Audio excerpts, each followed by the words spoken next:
ꯑꯩꯈꯣꯏ ꯆꯍꯤ 5ꯅ ꯍꯦꯜꯂꯦ ꯀꯥꯏꯅ ꯇꯤꯚꯤꯗꯁꯨ ꯂꯥꯎꯔꯦ ꯆꯥꯎꯈꯠꯊꯨꯅ ꯑꯣꯏꯔꯝꯗ꯭ꯔꯦ ꯀꯔꯞꯁꯟ ꯂꯩꯕꯥꯛꯁꯤꯗ ꯂꯨꯠ ꯇꯧꯕ ꯄꯩꯁꯥ ꯄꯩꯁꯟꯕ ꯋꯦꯜꯐꯦꯌꯔ ꯁ꯭ꯀꯤꯝ ꯃꯌꯥꯝ ꯆꯥꯊꯣꯛꯄ ꯑꯗꯒꯤ ꯑꯗꯨꯅ ꯉꯥꯡꯉꯨꯕꯅ ꯐꯥꯖꯟꯕꯤ ꯀꯤꯍꯟꯕꯤ ꯐꯦꯁꯕꯨꯛ ꯁꯦꯟꯅꯔꯩꯕꯤ ꯀꯣ ꯑꯩꯈꯣꯏꯒꯤ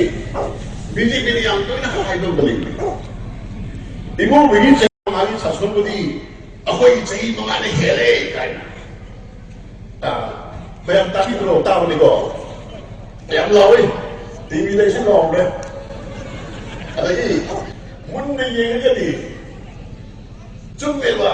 ꯏꯃꯣꯕꯤꯒꯤ ꯆꯍꯤ 19ꯗꯒꯤ ꯕꯤꯔꯦꯟꯒꯤ ꯆꯍꯤ 5 ꯁꯔꯀꯥꯔꯅ ꯍꯦꯜꯂꯦ ꯆꯥꯎꯈꯠꯊꯨꯅ ꯑꯣꯏꯔꯝꯗ꯭ꯔꯦ ꯀꯔꯞꯁꯟ ꯂꯩꯕꯥꯛꯁꯤꯗ ꯂꯨꯠ ꯇꯧꯕ ꯄꯩꯁꯥ ꯄꯩꯁꯟꯕ ꯋꯦꯜꯐꯦꯌꯔ ꯁ꯭ꯀꯤꯝ ꯃꯌꯥꯝ ꯆꯥꯊꯣꯛꯄ ꯑꯗꯒꯤ ꯑꯗꯨꯅ ꯉꯥꯡꯉꯨꯕꯅ ꯐꯥꯖꯟꯕꯤ ꯀꯤꯍꯟꯕꯤ ꯐꯦꯁꯕꯨꯛ ꯁꯦꯟꯅꯔꯩꯕꯤ ꯀꯣ ꯁꯤꯒꯨꯝꯕ ꯍꯤꯔꯝꯗ ꯏꯃꯣꯕꯤꯗꯤ ꯐꯦꯁꯕꯨꯛ ꯄꯥꯏꯗꯧ ꯃꯥꯜꯂꯦ ꯁꯤꯗ ꯆꯍꯤ 5ꯁꯤꯗ ꯐꯖꯅ ꯍꯦꯜꯂꯦꯕ 10% 이거 이런 거 저런 것이 양기는 레바끼리 자꾸 트람들이 제가 저 뭐뭐 봐야 하는 갖고 이러면 봐. 비행기 아니 많이 만들면 비행기 봐야 떠오르네요. 떠오르니. 만약에 제가 우리가 자꾸 트람이 타복 kunci 뭐지 비행기 때 마기 담을 게 여기 떠오르세요. 아래기 마막을 봐야지. मशीन भोजन में हाईने ये बात बीजेपी ने कितने के तो कि बकरे से कौन को कमाए दिए सरकार शेयर करी नो मोने कागे कारण तरा अना तरा में ट्राई कर बीजेपी ने मको मोने 40+ लॉइन को कांग्रेस ने लॉइन जीती ने कमाए सरकार से बोले बात का कारण में मतुगा मिनिस्टर बनेंगे देवा पाई मशीन का कोई ताकि रिपोर्टिंग रिपोर्टिंग दा चिंगना को देखते ना बाप आई वाई तो खाइचे गए अपनी सरकार चलो मतलब दा कुछ भी इंडिया दा बिहार मॉडल इन तो गए मणिपुर से हाई तो बिहार मॉडल से चक तरह ताकत करो आई जेडी दा ऑफिशियली मेंबर हुई भी मरना करी नौजारी बीजेपी मतलब केस में था political party के member already केस तो यार इधर ही बात क्या नुमायो ना इन हाने जो मुझे संदे जीएडी ये क्या नोचरी सिंबल तीन और मुझे क्या नुमायो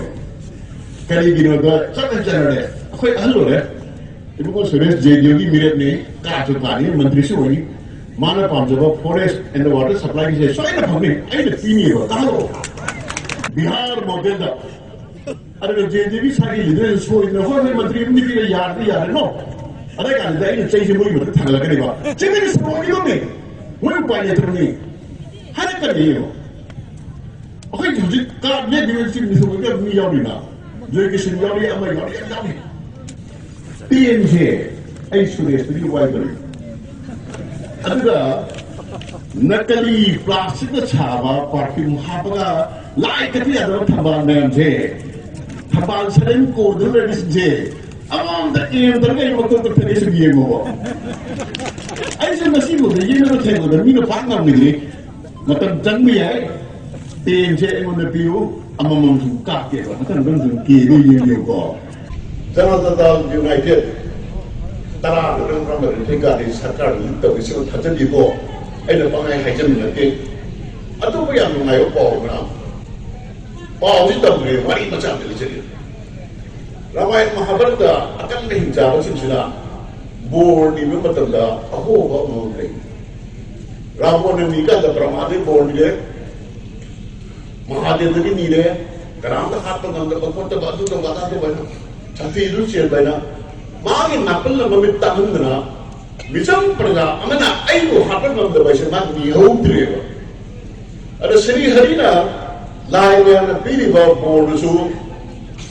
काहेंदबा अदुगा विष्णुना मिचम मकोइना श्री रामचंद्र प्रभुला आगा बोर्ड नि द ओहो वले दो थाजल लगा रावण को करा किबे समय तो ना हिरण्य कशिपु में हिंसावा भक्त प्रहलाद की मपासे महासु बोर्ड से नीरे खलगा yam singi ada damagi lai ni ang thamba bosu kahende narasing deva mi sunu tawa sa sunu tawa ma ha pasu ndin sunu tawa ndang sunu tawa sandhyada Sri Hari no polakwa narasing deva gi tampa da no ni pelo bom segai hati semai ko bra mathangi siam ko ni na bari kudam sule napal sati na ko mangrana napal kuwa mani police ki BJP werani maru wi ki makong kila salam dawi adana vote ki ko ni mapingoro ka bhajana nan da makong kila salam da ko sima iyam kaero adagi sahi mangagi magi perform sego 10 kilo ani ni huralo ani thabak tate adagi tu ani hai to te adagi corona charmana haire na wa jali adagi rajya sabha ki election da BJP de to e na press conference no tawi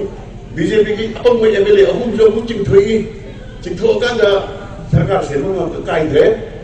maharashtra se masana da na MP da boite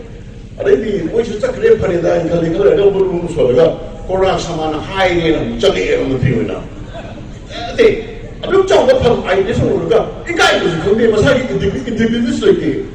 chou bi Pasal dia bercakap dengan cingkiro, ini cuma kapi. Bayang nak hendak ni mai bukti orang pernah mula dah saya hero. Anak sudah, ada yang sahaja di kera, supito nak berjata. Ada suruh tahu dia, mana sih ramu gitu, mana magi evidence set, unsur lego. Yang dia suruh ni, hampir di sini merungga, ukil jarang ni, aku jarang ni, magi evidence. So itu kan sebut tu inform ada. Mai income tax return semua orang dia. Mai nu pergi jalan dia. Ciri wajib qualification tu begitu. Mai nu pergi income pulang tu begini loh. Ciri Joy Kumar dia ada tentang mayam houkhre. Jadi cerita tu ya roy, cinta tu ya roy. Kerja mana cara so, kerja mana ori boxi. MLA लिखते तो केंद्र है जो उन्हें नियम सेवा अतो थिना होर के दिन पूरा होर चक्कर से लोग मागी थमना ना हेक्ट नहीं जो उन्हें मैं गार्डन तो जरूर सुन ऐसे ठंडे में हिस्ट्री उन्हें हैरान दिया मणिपुर पुलिस की BJP रिटायर तरफदा अखोई फेयरवेल पार्टी तब ना थातोर पचे जो कुमार में ठंडे भी ची बरंजे करेगी ना कदा BJP वो बतू ऐसे तो नहीं दबा extension की अंदर भी इंगसी यार कहीं है यार कहीं लाइक निदा